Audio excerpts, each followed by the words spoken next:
Alright, once you get to this point, you're going to want to head and get the alternator put back on. These have been tightened down. The tensioner's put back in. That's torqued down as well. The turbo's still loose. The band clamps are still loose.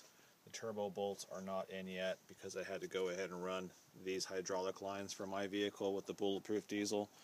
So I had to go ahead and tighten those down before I put the turbo in. Right now I'm kind of trying to build out the front of the engine here, get the rest of the components put back in place. Got the 15mm bolts that are overkill holding the fan shroud in.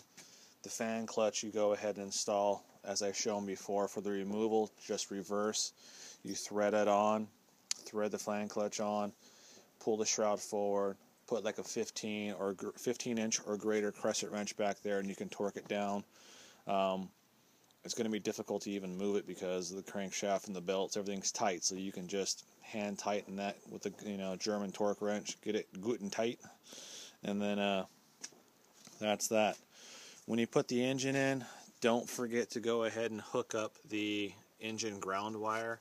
It'll be on the passenger side rear of the cylinder head, and up here in the firewall you'll have that little steel or aluminum braided line. Or it looks like stainless, but that's going to be your ground wire. You got to tighten that guy down too as well. So that covers that. Batteries are in. Most of the stuff is hooked up. I'll tighten down the exhaust. See, I got to tighten that down. Also the Y pipe connected to the manifold. Those are still loose because I had to get a replacement for mine. Mine was had a hole in it. So when I pulled the engine out, I noticed on the firewall that there was some soot built up and some burn marks, so that's where the exhaust was leaking. So that's been replaced. When you put this guy back into, it's easier if you go ahead and fit up the fuel line connections. Fit those up, and then go ahead and put the Allen wrench bolts down. I think they're T40s, or maybe no, they're bigger than that. These are actually Allen bolts. Put those in there.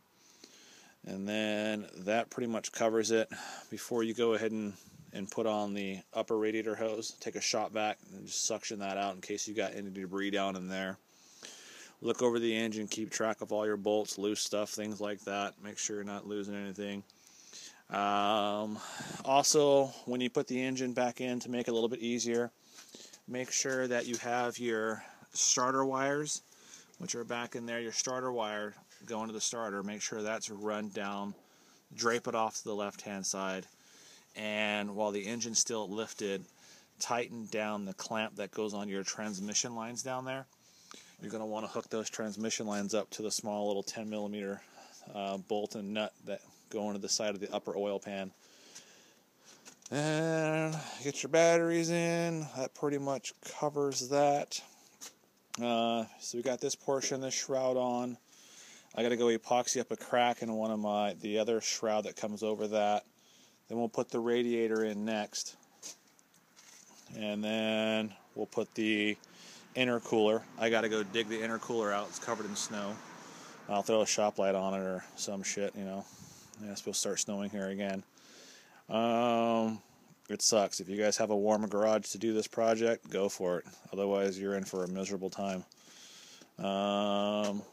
I'll post a few more videos up here as we get closer and do the actual startup with the new ARP studs, and got the tunes coming, and we'll see how things go.